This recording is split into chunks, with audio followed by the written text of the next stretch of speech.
السلام عليكم ورحمة الله. برحب بالجميع في كل مكان. اهلا بيكم في حلقة جديدة من حلقات كوليكشن. برحب بكل متابعي القناة.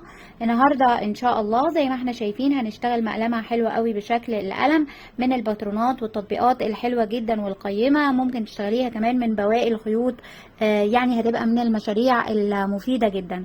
اتمنى تعجبكم. وقبل ما نشوف باترونة النهاردة خليني اذكر كل حبايبي واصدقائي اللي بيشوفوني او بيتابعوني لاول مرة انه دايما على اول تعليق مثبت تحت الفيديو هنلاقي كل لينكات التواصل اضافة الى الصفحات الرئيسية اللي من خلالها تقدري تتابعي كل الاشغال والتطبيقات اللي نزلناها مع بعض.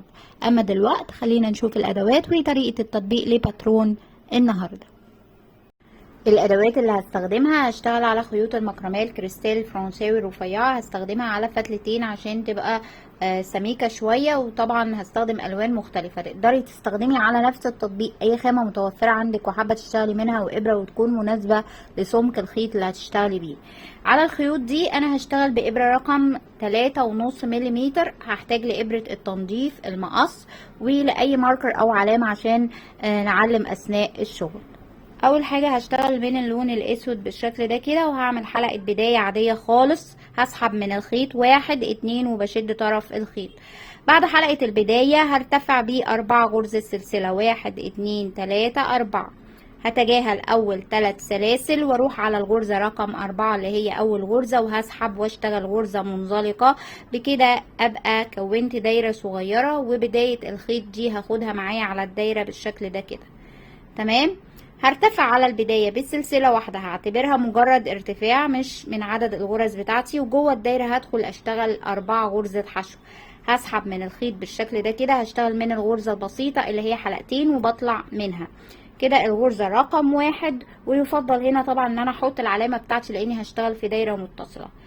هقرر هدخل جوه الدايرة وهشتغل الغرزة رقم 2، وبنفس الطريقة بالظبط هدخل واشتغل الغرزة رقم 3 والغرزة رقم 4. انا كده اشتغلت 4 غرزة حشو على نفس الدايرة. وهاخد اطراف الخيط دي اشدها كويس قوي بحيث ان انا اضيق سنتر الدايرة. وهروح على البداية بتاعتي اشيل العلامة، وجوه مكان العلامة مش هشتغل منزلقة ولكن هشتغل غرزة حشو. انا هلف في دايرة متصلة بدون اي منزلقة، فهسحب الخيط بالشكل ده كده على بداية الغرز اللي هي مكان العلامة، وهاخد غرزة حشو من نفس الغرزة البسيطة حلقتين وبطلع منها. وطبعا دي كده تبقى بداية الدور، فالافضل ان انا اعلمها. اللي انا هعمله دلوقتي ان انا هرتفع سطرين ثابتين، يعني عندي 4 غرز همشي عليهم 4 غرز سطر، وبعد كده كمان سطر هما نفس الغرز، مش هعمل اي تزايد. اذا دي الغرزة الاولى، وهشتغل على الغرزة التانية تحت حلقتين الغرزة عادي خالص، وهسحب غرزة حشو. وبعد كده على الغرزة رقم 3 نفس الحاجة غرزة حشو. وبعد كده على الغرزة رقم 4 زي ما احنا شايفين مع بعض كده. اللي انا هعمله دلوقتي ان هبتدي الدور رقم 3، والدور الثالث هو بنفس الطريقة. هشيل العلامة واشتغل على ال4 غرز، هشتغلهم ونرجع نشوف الخطوات. اشتغلت الدور رقم 3 دور ثابت خالص، يبقى احنا ارتفعنا على ال4 غرز دول سطرين. تمام. اشتغلنا في الدايرة 4 غرز واشتغلنا فوقهم سطرين، سطر رقم 2 و3. على السطر رقم 4 هعمل تزايد في جميع الغرز. اذا على البداية كده هشيل العلامة او الماركر وهشتغل في مكان العلامة على اول غرزة. هسحب غرزتين في نفس الغرزة، ادي الغرزة الاولى، وعلى نفس المكان هرجع اشتغل الغرزة رقم 2. تمام. وطبعا انا هعلم الغرزة الاولى بما انها بداية الدور، يبقى هحط عليها العلامة واستمر بنفس الطريقة وبنفس التزايد. الغرزة التانية هدخل تحت حلقتين الغرزة بالشكل ده كده، وهسحب غرزتين على نفس المكان، ادي 1 وفي نفس المكان هشتغل 2. على الغرزة رقم 3 بنفس الطريقة هدخل بالشكل ده كده وهشتغل غرزتين، 1 وفي نفس المكان هشتغل 2. اذا انا عملت تزايد على جميع الغرز. كل غرزة بتقابلنا على الدور رقم 4 بنشتغل فيها تزايد بغرزتين للمكان الواحد. اصبح معانا 8 غرز لاننا اشتغلنا على ال4 غرز تزايد. دي كده الغرزة رقم 4 هشتغل عليها اخر 2، ادي 1 2. انا كده وصلت على النهاية، وهبتدي على الدور رقم 5. تمام كده.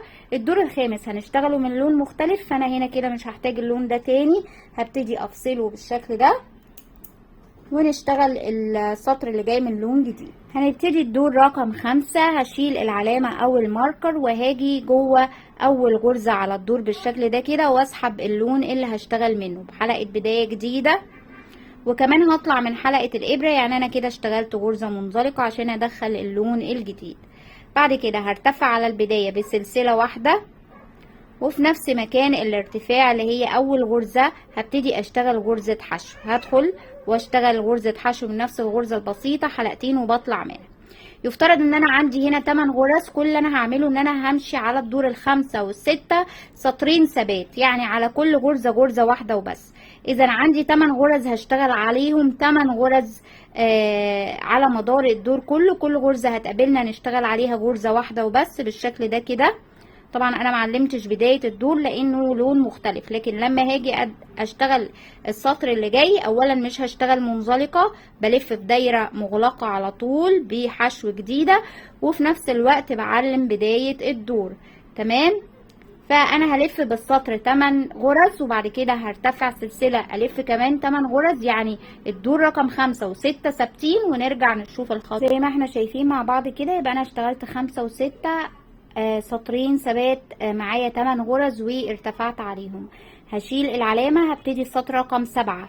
رقم 7 هنعمل عليه تزايد على جميع الغرز. كل غرزة هتقابلنا بننزل تحت الغرزة بالشكل ده كده، ونشتغل غرزتين في المكان الواحد. ادي واحد، وطبعا هنا بداية الدور فهرجع اعلمه، وعلى نفس الغرزة هي هرجع اشتغل كمان غرزة، يبقى انا اشتغلت غرزتين. تمام. بعد كده الغرزة اللي بعدها بنفس الطريقة بالظبط، هنشتغل غرزتين في المكان الواحد. ادي واحد اتنين. اذا على كل السطر هنمشي بالطريقة دي. معايا 8 غرز، يفترض على نهاية الدور ده يبقوا 16 غرزة، لان كل غرزة هنشتغل فيها غرزتين. تمام. نستمر بقى بنفس الطريقة كده، كل غرزة شايفين بنشتغل واحد، ونرجع نشتغل تزايد كمان غرزة على نفس المكان، واستمر ولحد ان وصلت على نهاية الدور بالشكل ده كده. انا كده على نهاية الدور رقم 7 عملنا تزايد على جميع الغرز. يفترض انا هنا معايا 16 غرزة. الدور رقم 8 و9 هيبقوا دورين ثابتين، معايا 16 غرزة، هشتغل فوق كل غرزة غرزة واحدة وبس لسطرين اللي هما 8 و9. فهشيل العلامة على بداية الدور، وهشتغل على اول غرزة بالشكل ده كده، وارجع احط العلامة بتاعتي. انا كده بدأت الدور رقم 8. هشتغل غرزة واحدة بس فوق كل غرزة غرزة حشو، وكمان السطر اللي بعده بنفس الطريقة، ونرجع نشوف الخطوة اللي جاية. اشتغلت السطرين بالشكل ده كده وانا على نهاية الدور رقم 9. هنبتدي الدور رقم 10. طبعا 8 و9 كانوا ثبات، وهشيل العلامة وابتدي الدور العاشر. على الدور العاشر هبتدي على اول غرزة اشتغل غرزة واحدة وبس، وارجع احط العلامة بتاعتي مرة تانية. على الدور ده هنتزايد غرزة ايوه غرزة لا. فالغرزة الاولى اشتغلنا فيها غرزة واحدة. الغرزة رقم 2 هشتغل فيها تزايد بغرزتين في المكان الواحد. ادي واحد، وفي نفس المكان هشتغل غرزة كمان، يبقى انا اشتغلت 2. تمام. وهستمر بنفس الطريقة والتكرار. غرزة اللي جاية وعليها الدور هشتغل غرزة واحدة، والغرزة اللي بعدها هشتغل تزايد بغرزتين في المكان الواحد. واحد اتنين، واستمر على مدار الدور العاشر بنفس الطريقة، غرزة غرزتين غرزة غرزتين لحد ما اوصل على وصلت على نهاية الدور بنفس التزايد غرزة ايوه وغرزة لا. وانا هنا كده على نهاية الدور هبتدي الدور رقم 11. 11 و12 ادوار ثابتة بدون اي تزايد، يعني غرزة واحدة فوق كل غرزة هلف بالسطرين. فهبتدي الدور رقم 11 بالشكل ده كده. هشيل العلامة، وعلى مكان العلامة هحط اول غرزة حشو، وارجع احط العلامة بتاعتي على بداية الدور مرة تانية. بعد كده هشتغل بغرزة واحدة فوق كل غرزة هتقابلنا لحد ما نلف بالدور، ثم نشتغل الدور رقم 12 بنفس الطريقة. احنا هنا على الدور ال11، يبقى هرتفع ب 11 و12 بنفس الطريقة كده. هشتغل السطرين ونرجع نشوف الخطوة اللي جاية. اشتغلت السطرين الثبات اللي هما 11 و12، ودلوقتي هبتدي الدور رقم 13. على 13 هنعمل تزايد على جميع الغرز. هشيل العلامة اللي على بداية الدور وهدخل بالشكل ده كده. هسحب واشتغل اول غرزة حشو، مكان العلامة ادي 1 وفي نفس المكان هشتغل 2. يبقى انا عملت تزايد على اول غرزة وارجع بقى ان انا احط العلامة بتاعتي على بداية الدور في الغرزة رقم 1 من الاتنين بالشكل ده كده، واستمر بنفس التزايد. كل غرزة هتقابلنا على الدور هننزل تحت حلقتين الغرزة كده ونشتغل تزايد بغرزتين في المكان الواحد، 1 2، ونستمر بنفس الطريقة كده غرزتين غرزتين لحد نهاية الدور. وصلت على نهاية الدور بالشكل ده كده بنفس التزايد غرزتين في المكان الواحد، واحنا كده على نهاية الدور رقم 14. الدور ده بالنسبة لي هو الدور الاخير على القطعة دي كده، واذا بتشتغلي من خامة مختلفة قطر الدايرة اللي احنا وصلنا لها كده عبارة عن 8 سنتي. تمام، فمش هرتفع عليها اكتر من كده. الدور رقم 14 هنبتدي نشتغل بشكل مختلف. عشان نشتغل الدور ده كده شايفين العلامة اللي هي بداية الدور، هجيب كمان علامتين لاني محتاجة اعلم 3 غرز ورا بعض. اذا انا هعلم الغرزة اللي بعد العلامة او الاولى والتانية والتالتة بالشكل ده كده. تمام، 3 غرز دول مش هشتغل عليهم، دول هيعتبروا مكان السوستة. وانا من مكان ما احنا موجودين هنا يفترض ان انا اشتغلت اخر غرزة عليها غرزتين، فاخر غرزة منهم هسحبها من اللون الجديد. تمام، هرجع بالشكل ده كده واسحب الحلقتين بتوع غرزة الحشو الاخيرة من اللون اللي هشتغل منه، وابتدي افصل اللون ده كده خلاص مش هحتاجه، واوصل اللون التاني. شايفين هاجي على غرزة الحشو الأخيرة وهسحبها باللون اللي هشتغل منه بالشكل ده كده. طبعا أنا على الفترة السابقة كده كنت بشتغل من الداخل، تمام، لكن من هنا ورايح هنبتدي إن احنا نقلب القطعة ونشتغل من الخارج. فبعد ما وصلنا الخيط بالشكل ده كده هرتفع السلسلة وهلف السطر بتاعي أبقى من بره القطعة.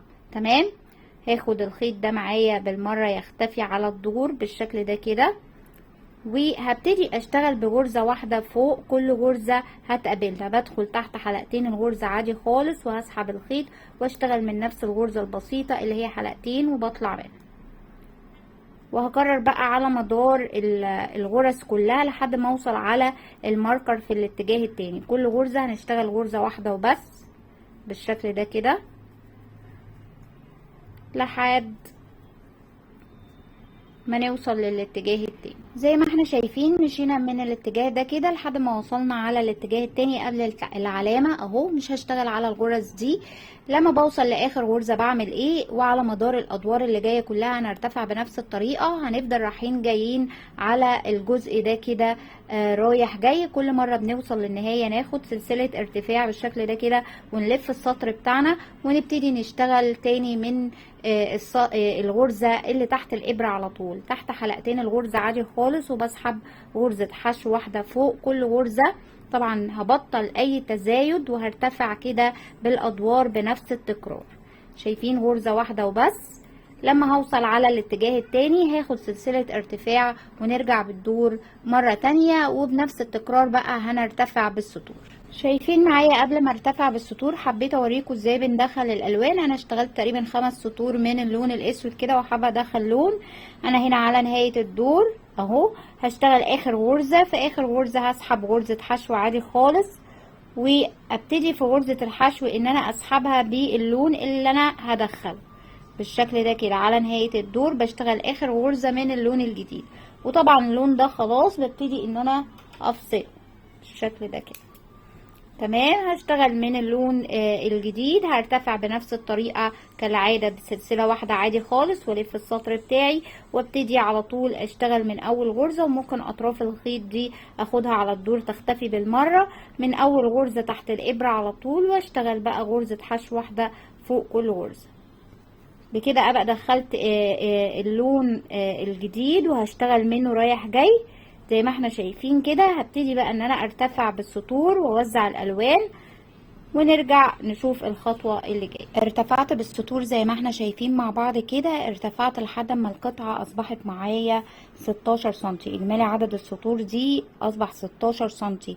طبعا تقدري تحطي الالوان زي ما تحبي، لكن اذا حابة تشتغلي نفس التطبيق انا اشتغلت اول 5 سطور باللون الاسود وبعد كده وزعت الالوان 3 سطور لون ولون فاصل اسود، 3 سطور لون ولون فاصل اسود ومن بعد اللون الرابع بدأت اعيد اللون او الالوان مرة تانية. طبعا انتي تقدري تشتغلي زي ما تحبي. انا هنا بعد ما وصلت على 16 سنتي زي ما احنا شايفين كده مش هرتفع من جديد.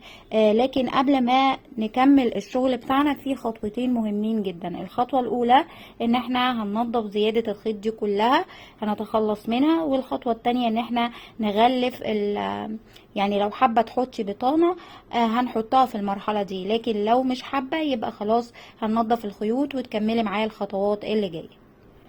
يبقى في المرحلة دي كده عشان انضف زوائد الخيط بلضمها على ابرة التنظيف وعلى الخلفية من الداخل، شايفين على داخل القطعة كده، وبسراجة عادية بنزل تحت الغرز. ويفضل لو انا اشتغلت من الوان مختلفة اخفي كل لون في اللون اللي زيه. زي ما احنا شايفين كده انا بنزل تحت الغرز شوية، وبعد كده ممكن اخد غرزة تثبيت او لو هركب بطانة يبقى مفيش مشكلة. ببتدي ان انا اتخلص من زيادة الخيط ديت واقصها. طبعا كل الزيادات هنضفها بنفس الطريقه. نضفت زياده الخيط كلها بالشكل ده كده. وفي المرحله دي اذا حابه انك تحطي بطانه، طبعا انا اشتغلت من خامه ماسكه نفسها وكمان الغرزه مغلقه فمش هحط لها بطانه. لكن اذا اشتغلتي من خامه طريه شويه وحابه تديها يعني شكل مجسم او شكل ماسك نفسه، يبقى الافضل ان احنا بنجيب قطعه كرتونه بقد بعرض المربع اللي احنا اشتغلناه ده، تمام، عرض وطول. وبتبتدي ان انت تغلفي الكرتونه ديت، او يعني ممكن نستخدم كرتونه، وممكن نستخدم الافضل طبعا الشيت البلاستيك اللي هو بتاع الاشغال الهاند ميد والكنبه وكده، تمام. بنغلفه بالقماش اللي احنا حابينه، وبعد كده بنبتدي نثبته بخياطه عاديه من الداخل هنا كده، هو داير ما يدور القطعه، تمام كده.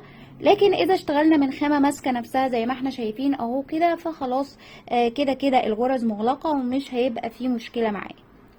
طبعا الشيت البلاستيك اللي بنستخدمه في الكنبه او كده هيبقى افضل حاجه علشان القطعه دي تتغسل بعد كده.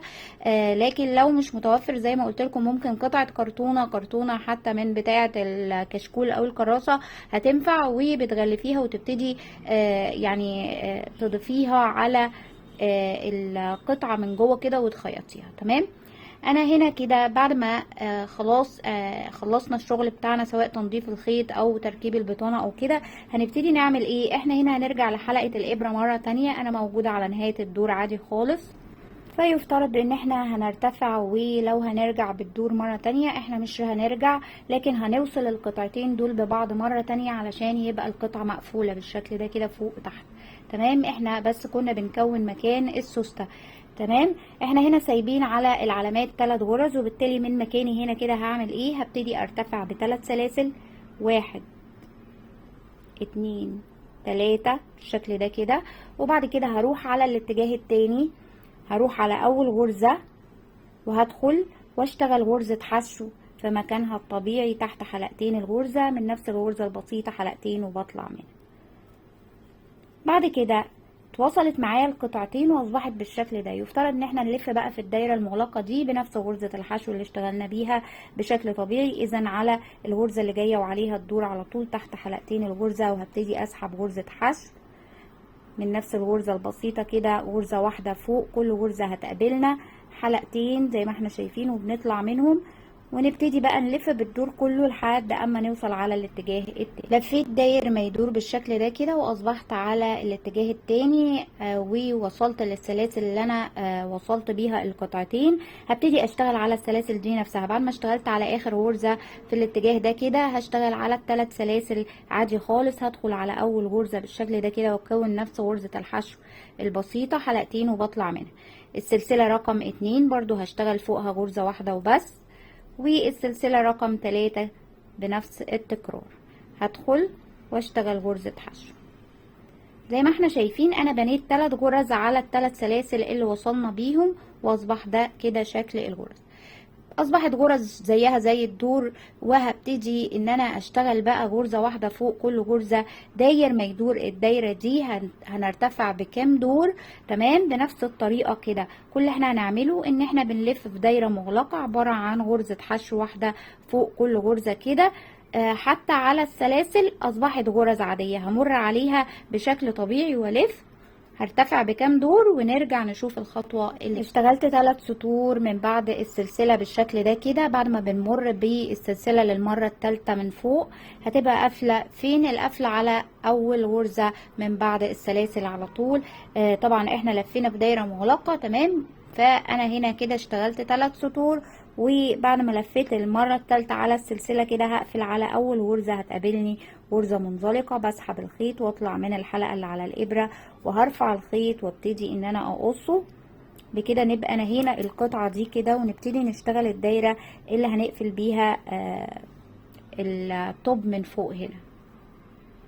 علشان نشتغل الدايرة هبتدي ان انا اعمل حلقة بداية جديدة 1 2 واشد طرف الخيط، وبعد طرف الخيط هرتفع بيه 4 سلسلة 1 2 3 4. بعدين هتجاهل اول 3 سلاسل واروح على السلسلة رقم 1 بالشكل ده كده واقفل غرزة منزلقة. كونت دايرة صغيرة. جوه الدايرة دي يفترض ان انا هشتغل 6 غرزة حشو. هرتفع على البداية بسلسلة هعتبرها مجرد ارتفاع، وهدخل جوه الدايرة الصغيرة دي اسحب الخيط وهشتغل من نفس الغرزة البسيطة حلقتين وبطلع منها، واستمر بقى بنفس الطريقة لحد ما اكون 6 غرز. كده الغرزة رقم 2 3 والغرزة رقم 6 بالشكل ده كده تمام. اشتغلت 6 غرز. هبتدي ان انا اقفل سنتر الدايرة بشد البداية بتاعتي بالشكل ده كده، وهروح تحت اول غرزة اشتغلتها من ال6 اتأكد ان انا دخلت تحت حلقتين الغرزة بشكل مظبوط وسليم، وهسحب الخيط واشتغل منزلقة. بكده ابقى بدأت الدور رقم 2. على الدور رقم 2 هنعمل تزايد على جميع الغرز. وطبعا هنا لو هتتلخبطي بتحطي دايما علامة على بداية السطر، فبرتفع على البداية بسلسلة واحدة مجرد ارتفاع. عندي 6 غرز هشتغل على كل غرزة منهم غرزتين. اذا على اول غرزة تحت الارتفاع على طول هشتغل 1 وفي نفس المكان ارجع اشتغل 2 تمام.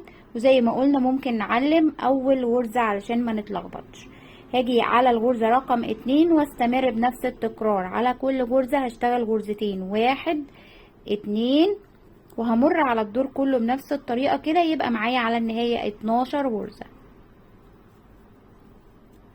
وصلت على نهاية الدور بتزايد على جميع الغرز. هنبتدي الدور رقم 3.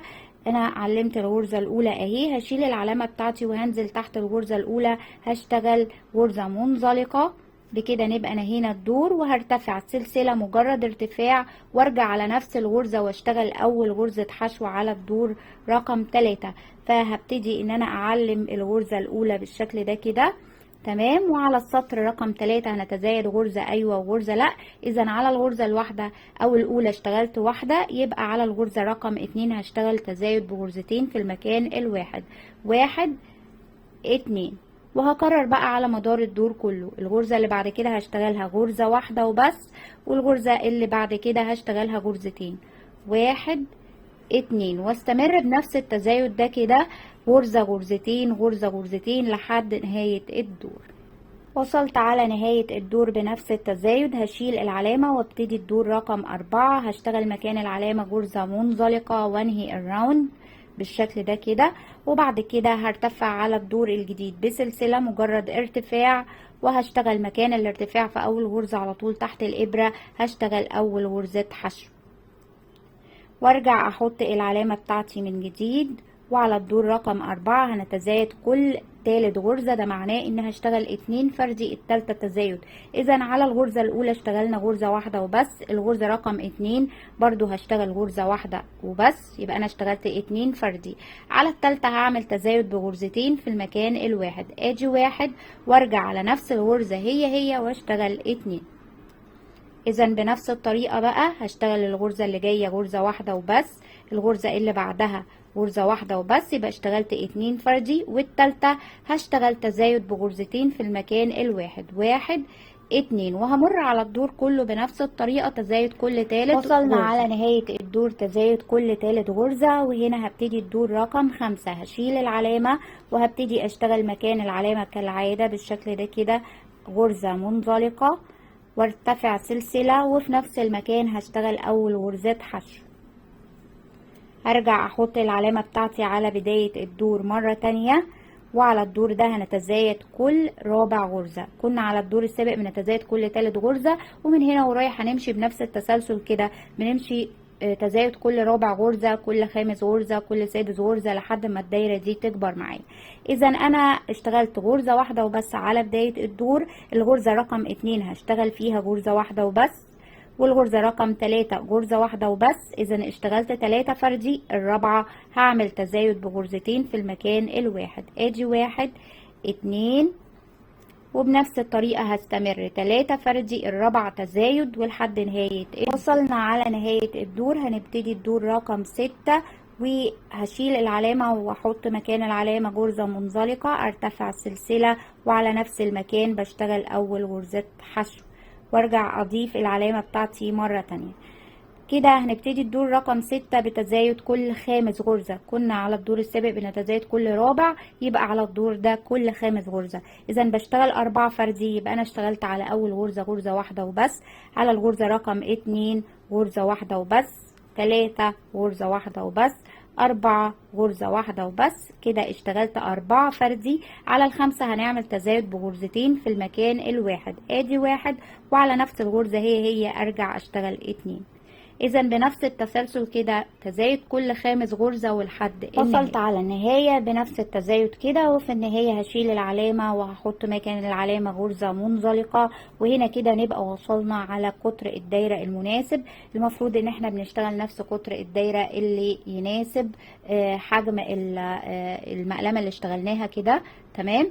اذا انا هنا كده هبتدي ان انا احط القطعتين على بعض علشان ابتدي اثبت داير ما يدور. فهنعمل ايه؟ هنيجي من مكان المنزلقه اللي احنا قفلنا بيها الدايره بالشكل ده كده، هروح على اي غرزه من دايره المقلمه، وهنزل تحت حلقتين الغرزه بشكل مظبوط وسليم بالشكل ده كده، وهسحب الخيط وهشتغل غرزه منزلقه. كده نبقى وصلنا القطعتين ببعض. تمام. ينفع ان انا اشتغل منزلقة على مدار الدايرة كلها، كل غرزتين مع بعض بمنزلقة، وينفع اشتغلها بغرزة الحشو.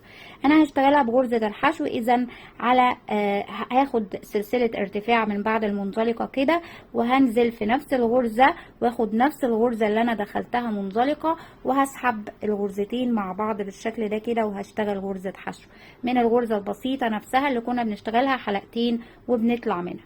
وهستمر بقى بنفس الطريقة، كل غرزة قصادها غرزة من الدايرة اللي موجودة على المقلمة، فهروح على الغرزة اللي عليها الدور بالشكل ده كده، وهنزل كمان تحت الغرزة اللي عليها الدور، وهسحب الخيط وهشتغل غرزة حشو.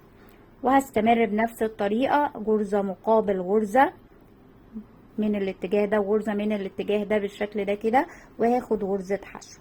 زي ما احنا شايفين بنفس التكرار بقى، داير ما يدور الدايرة كلها ولحد ما نوصلها، ونرجع نشوف الخطوة اللي جايه. وصلت الدايرة داير ما يدور بالشكل ده كده، ودي كده اخر غرزة قصاد غرزة. هاجي على اول غرزة اشتغلتها، وهاخد غرزة منزلقة، وارفع الخيط وهقص.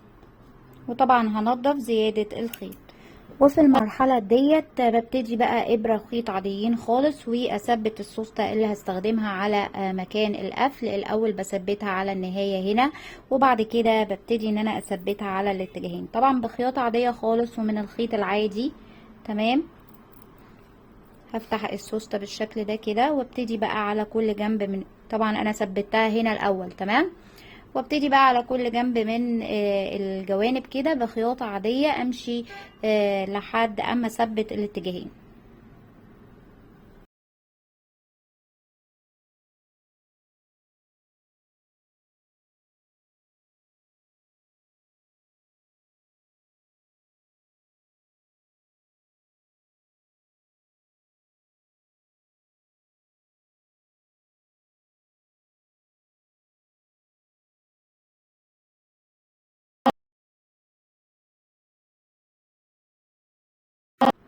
وزي ما احنا شايفين بعد تثبيت السوستة اصبح التطبيق جاهز معايا على الاستخدام. قد ايه من الباترونات الحلوة جدا اللي اتمنى انك تجربيها معايا. ويا ريت كل اللي استفاد ما ينساش يعمل لايك. اذا بتتابعوني او بتشوفوني لاول مرة وحابين تكونوا معايا على القناة، ما تنسوش تعملوا لي سبسكرايب او اشتراك عشان تشوفوا كل جديد على قناة كولكشن، وفعلوا اشارة الجرس يوصلكم كل جديد. اشوفكم على خير، والسلام عليكم ورحمة الله وبركاته.